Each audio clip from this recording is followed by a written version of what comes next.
Hello student, good evening. Welcome to my YouTube channel computer learning institute. आज हम पढ़ने वाले हैं इफ एल्स प्रोग्राम के बारे में कि हम कैसे इफ एल्स का प्रोग्राम लिखते हैं। देखिए यहाँ तक आपको क्लियर होगा कि ये आपकी हेडर फाइल होती है। हमने इंट मेन ले लिया, इंट में हमने एक वेरिएबल असाइन किया है ए।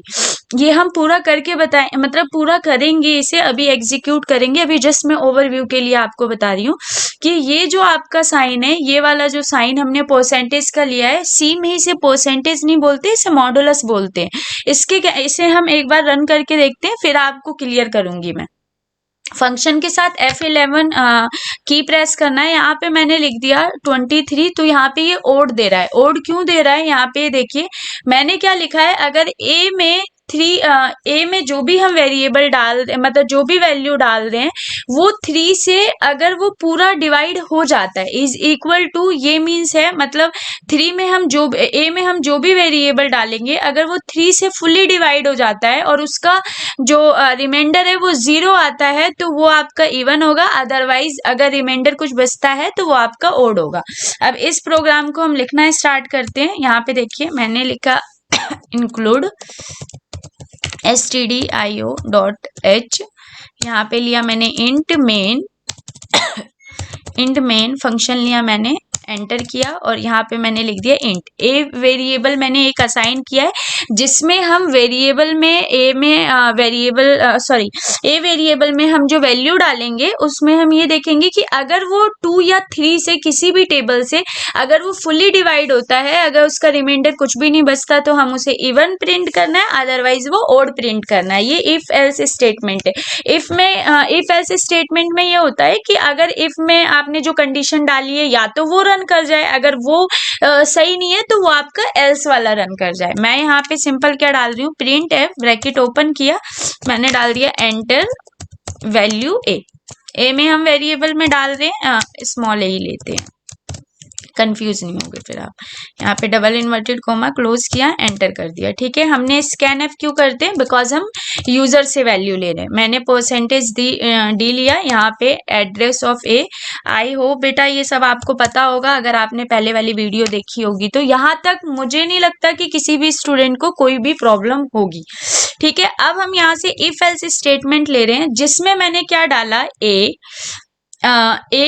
मैंने ये वाला साइन डाला। ये आपका परसेंटेज नहीं होता, मैं पहले बता रही हूँ, ये आपका परसेंटेज नहीं है, मॉडुलस है। मतलब हम मैंने ए मॉडुलस 2 डाला, मतलब ए में जो भी हम वैल्यू डालेंगे वो 2 से अगर फुल्ली डिवाइड है, अगर जिसमें मतलब डिवाइड, जब हम यहाँ पे ये वाला साइन ना लगा के अगर हम ये वाला साइन लगाते हैं, इसका मतलब क्या होता है कि रिमाइंडर बच सकता है, उसमें रिमाइंडर कुछ भी आ सकता है। बट ये वाला जब हम साइन लगाते हैं तो मतलब इसका कि रिमाइंडर 0 ही आना चाहिए। इज इक्वल टू मैंने लिख दिया यहाँ पे 0। अगर मैं वेरिएबल ए में कोई भी वैल्यू डाल रही हूं, अगर वो 2 से फुल्ली डिवाइड है, इस लाइन का मतलब सिंपली ये है, तो वो प्रिंट करा they even value even.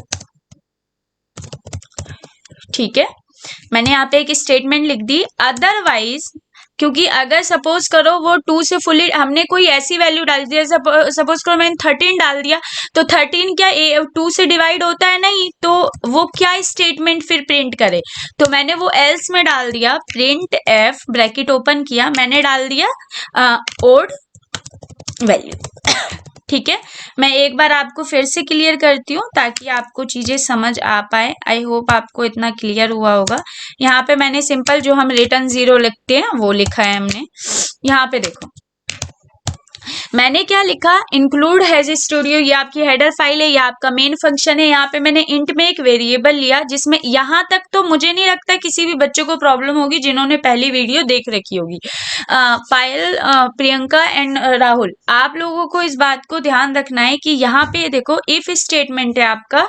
If statement में आप क्या करेंगे, आपने एक वेरिएबल असाइन किया, मतलब एक कंडीशन लगा दी है कि ए, अगर आपका ए में आप जो भी वेरिएबल डालते हो, अगर वो आप आपका 2 से फुली डिवाइड है, उसमें कुछ भी आपका रिमाइंडर नहीं बचता, तो वो इवन वैल्यू को प्रिंट कर दे।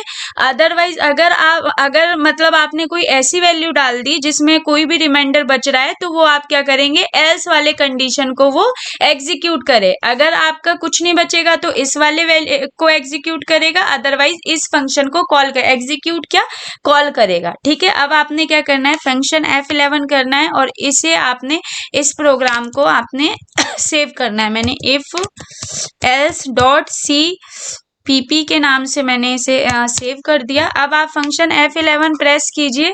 अब आप इसमें देखिएगा कि यहाँ पे मैंने क्या डाला, 23 एंटर किया, तो ये ओड यहाँ पे वैल्यू को यहाँ पे प्रिंट कर रहा है। रीजन, क्योंकि यहाँ पे 23 2 से फुल्ली डिवाइड नहीं होती। बट अगर मैंने यहाँ पे देखो, यहाँ पे मैंने क्या किया यहाँ पे मैंने डाल दिया 10, तो 10 में 2 से 10 फुल्ली डिवाइड हो जाता है, तो यहाँ पे इवन वैल्यू को ये प्रिंट करा रहा है। आई होप आपका ये कॉन्सेप्ट क्लियर होगा। ये हमारा सिंपल इफ एल्स स्टेटमेंट था। अगर ये समझ आया हो तो चैनल को सब्सक्राइब करें, लाइक करें, कमेंट्स करें एंड शेयर करें। Thank you for watching. Allah Hafiz.